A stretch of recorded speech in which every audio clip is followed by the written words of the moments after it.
My name is William Jacobson. I'm a clinical professor of law at Cornell Law School. I'm also the director of the Securities Law Clinic, which is a program at the law school that is both a class and also a clinic. So what I do is that I run the clinic.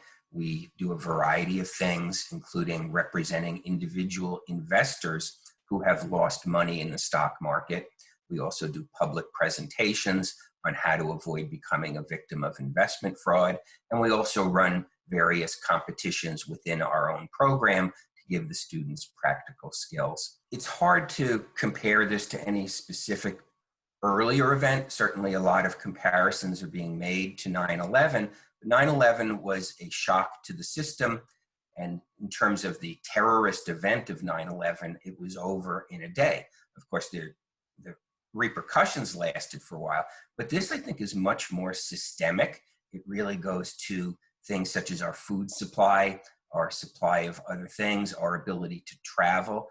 I went to a conference where I spoke a few months ago in Los Angeles, and one of the things that I've thought about a lot is almost every single person I met on that trip, from the Uber driver to get to the airport, all the people who worked in the airport, the people who ran the airline, the people at the car rental on the other end, the hotel on the other end.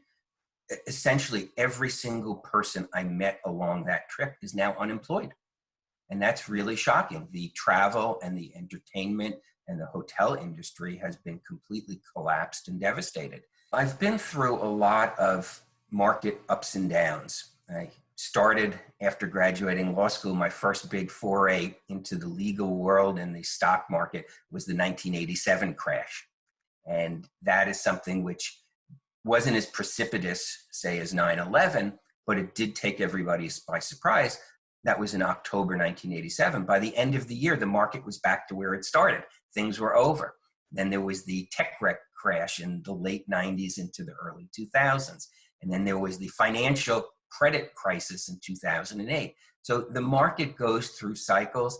I do believe that 2, 3, 6 years from now, we're going to look back upon this and we will have gone through it and gotten through it quite well. That doesn't make it easier now because this is not going to be a 1 day or 1 week hit. It's going to be an ongoing process.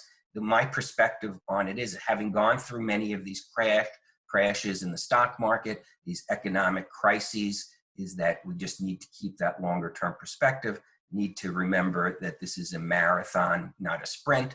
But what of course makes this different is people were not dying in the 1987 crash and those other crashes, whereas this is a health crisis, not an economic crisis. And therefore it's going to take a little bit more perseverance, and it's going to be a little bit more of a longer term reaction than a purely economic crisis. So I think it's tough. It's tough.